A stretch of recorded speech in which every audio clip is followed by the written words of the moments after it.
सवेरे उठ के थोड़ा भुजंगासन किया करो। आप महिलाओं की रीढ़ की हड्डी के लिए बढ़िया होता भुजंगासन।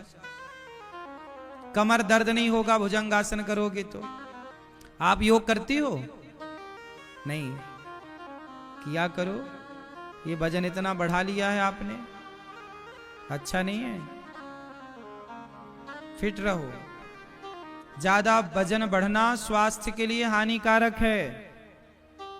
क्यों मेरी मां, सही है? ज्यादा वजन होना सही है?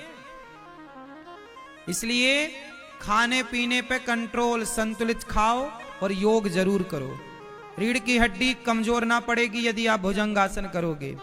आप सूर्य नमस्कार की 12 आसन हैं, सीख लो। और सूर्य नमस्कार की 12 आसन सवेरे केवल 10 मिनट कर लो। इतना भी कर लोगी ना तो जीवन में कभी बीमार नहीं पड़ोगी। पहले के लोग योग करते थे कैसे? नेचुरल योग था। पहले के लोग क्या करते थे? कुएं से पानी भरते थे। कुएं से पानी भरते थे तो सर्वाइकल कभी नहीं होता था। दही मंथन करती ना मैया, ऐसे ऐसे। काय ऐसे ऐसे कब करती मैया? तुम आज की बात कर रही हो। ऐसे ऐसे करती दही मंथन। देखो मैयाओं को पता नहीं दही मंथन कैसे होता। ऐसे ऐसे होता था, नहीं होता। मैया कह रही ऐसे ऐसे होता। ये आज के युग की है ना। अरे आज ऐसे ऐसे होता, पहले ऐसे ऐसे होता था। ये जो नेचुरल था ना, इससे क्या होता था? ये योग हो रहा है। ये क्या हो रहा है?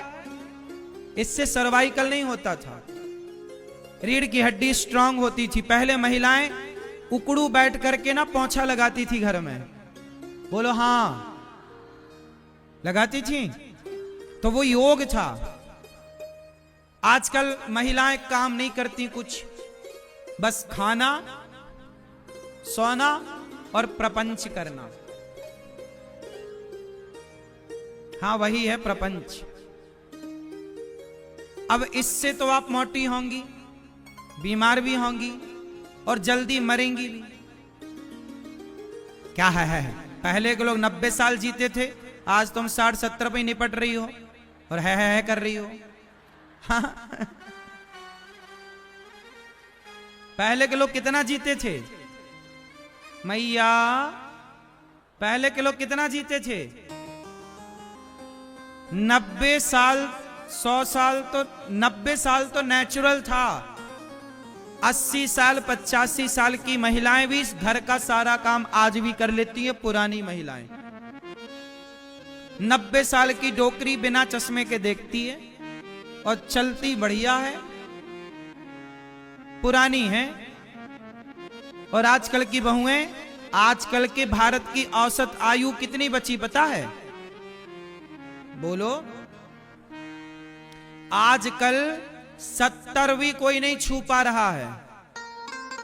65 में ही आदमी मर रहा है। आज की औसत आयु क्या निकल के आई भारत की जानते हो?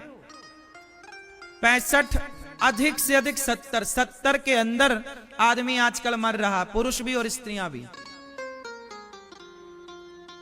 पहले के लोग 80, 85 और 90 नेचुरल था और स्वस्थ जीते थे पहले के लोग, क्योंकि काम करते थे। काम करते थे तो खाते थे, खाते थे तो पचता था। अब आजकल आप खाते बसो, काम नहीं करते, तो जो आपका खाया है वो पचता ही नहीं है, तो सड़ता है। सड़ता है तो वो मोटापा पैदा करता है और वो सड़ा हुआ अन्न अंदर खून को दूषित करता है। इसलिए प्राणायाम करो, गहरी सांसें लो। सांसें लंबी लंबी लेनी चाहिए। ऐसे खूब गहरी सांस भरो, थोड़ा फेफड़े तक सांस जाए, अंदर तक सांस जाए, पूरे शरीर के हर नाड़ी तक सांस पहुंचनी चाहिए। ऑक्सीजन पूरी बॉडी को प्रॉपर मिलना चाहिए। गहरी सांसें भरनी चाहिए, छोड़नी चाहिए। थोड़ी आधा 1 घंटा कम से कम धूप में रहना ही चाहिए, विटामिन डी पूरा प्राप्त हो हमें। पहले के लोग धूप में रहते थे, काम करते थे, स्वस्थ रहते थे। आज के लोग कपड़े धुलने के लिए मशीन, भोजन बनाने के लिए बाई, कपड़े धुलने के लिए बाई, कुछ नहीं काम करना है। आपने काम ना करके अपनी आयु घटा ली, बढ़ाया कुछ नहीं। बात सही है कि गलत है? अब तुम्हारे घर भी भोजन बनाने दूसरे लोग आते हैं, काहे मैया तुम घर में खुद भोजन काहे नहीं बनाती हो? दूसरों के हाथ का बना नहीं खाना चाहिए। कहते हैं जिसके हाथ का बना खाते हैं ना, उससे प्रेम होता है। माँ के हाथ से खाओगे तो माँ से प्रेम होगा, पत्नी के हाथ से खाओगे तो पत्नी से प्रेम होगा। अब तुम पड़ोसन के हाथ का खा रहे हो तो पड़ोसन से प्रेम हो रहा है।